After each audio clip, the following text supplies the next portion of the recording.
What you're about to hear isn't just shocking. It's downright chilling. Lives destroyed, families ripped apart. And all of it traces back to one thing, a pattern of violence that's been enabled under the leadership of Donald Trump. Picture this. You're going about your day, minding your own business, when suddenly you're caught in a life or death encounter with the authorities. You didn't see it coming, but your world is about to be turned upside down. And here's the kicker. In today's America, this could happen to anyone, including you. This isn't an accident.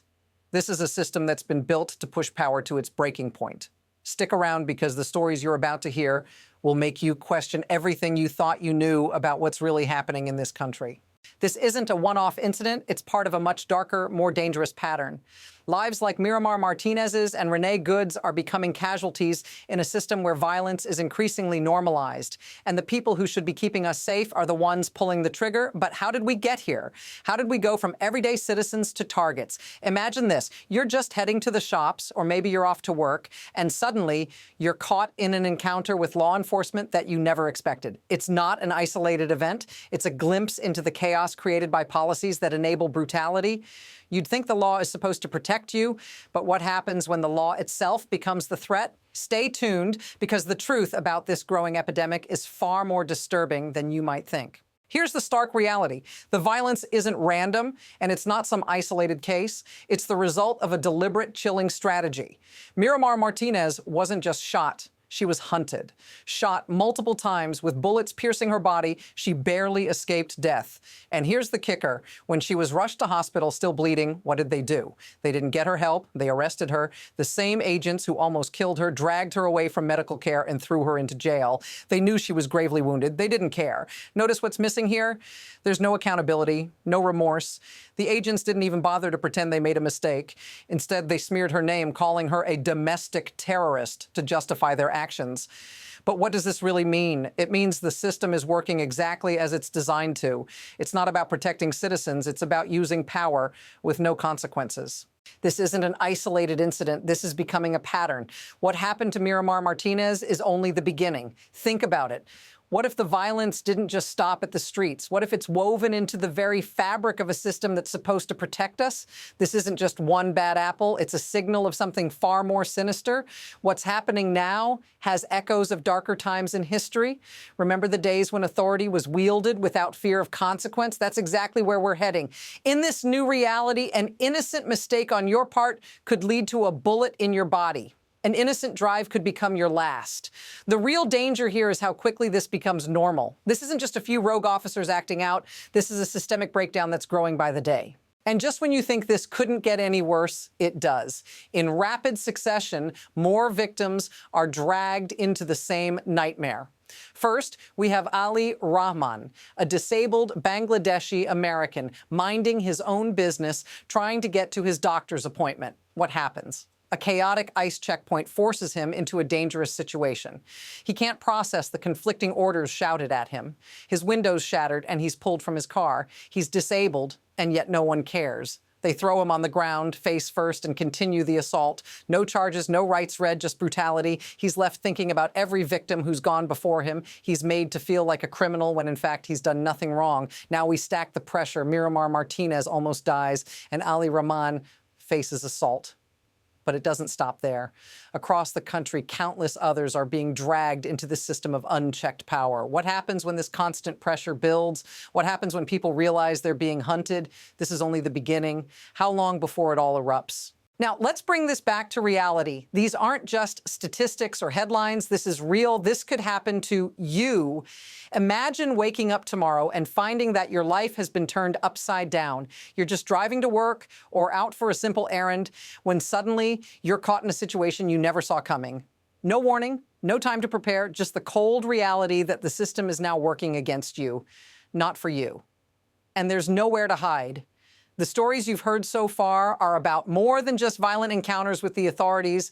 They're about a community and a country left powerless in the face of unchecked violence. This isn't just about Miramar or Ali.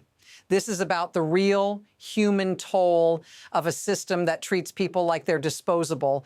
It's about children growing up in fear, not knowing if their mother or father will come home safe.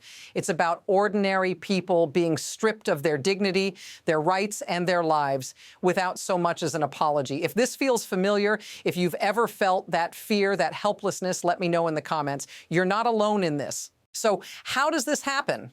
How does a system meant to protect and serve become a tool of fear and violence? The answer isn't as simple as rogue agents or a few bad apples. No, what we're seeing here is a much deeper, more unsettling mechanism at work. It's about power. It's about fear. It's about keeping control by any means necessary. This isn't just about individual officers making mistakes. It's about a system that encourages this behavior, that rewards aggression, and that turns a blind eye to the harm it causes. What's happening isn't an accident. It's a result of policies that incentivize cruelty and create a culture of impunity. The authorities are allowed to act without accountability because the system is built to protect them, not the people they're supposed to serve. In this environment, violence becomes just another tool to maintain order, to crush dissent, to control the narrative. And when those in power can act without fear of repercussion, they push further, they push harder. Every violent encounter, every victim is just another step in normalizing this new reality. It's a vicious cycle that feeds itself, and it's growing more dangerous by the day. Now, let's talk about where this all leads. The truth is, we're standing at a crossroads. On one hand, we have the system as it is, a system where power is unchecked, where authority can act with brutal force and suffer no consequences. If things continue down this path, we can expect more of the same, more violence, more cover-ups, more people being left to suffer with no accountability. And as long as the public stays passive, this will only grow. The question is, how much longer can this continue before something breaks? On the other hand, there's the possibility of a shift, a tipping point where the public finally recognizes the true cost of this violence, not just in lives lost, but in trust, in safety, in the very fabric of society. But that's not guaranteed. The momentum behind this system is strong, and it's already pushing forward. So, what will it take for things to change? How much further can this go before we're all forced to face the reality of a system that no longer serves the people? The next move is already forming. But which way will we go? It's all building to something. The question is, will we let it keep escalating, or will we demand something better? Here's the bottom line. What we're witnessing isn't just an accident or a few isolated incidents. It's the result of a system that's been allowed to fester, unchecked and unchallenged, for far too long. The stories you've heard today of violence, cover-ups, and the sheer disregard for human life are a direct consequence of a society that's grown numb to the consequences of power left unchecked. The real question is, how much longer can we accept this as the new normal? This isn't just about Donald Trump or one administration. This is about the system that's been built and the people it's leaving behind. We can't afford to look away anymore. The stakes are higher than ever. If you've been paying attention, you know this isn't just someone else's problem. This could be you. So what's next? What happens when we start to wake up? The fight for accountability for a system that works for all has only just begun. And as we continue to pull back the curtain, trust me, you'll want to be here for the next chapter. Make sure to follow because this conversation is far from over. That's all for now, but we'll keep digging deeper. Stay tuned.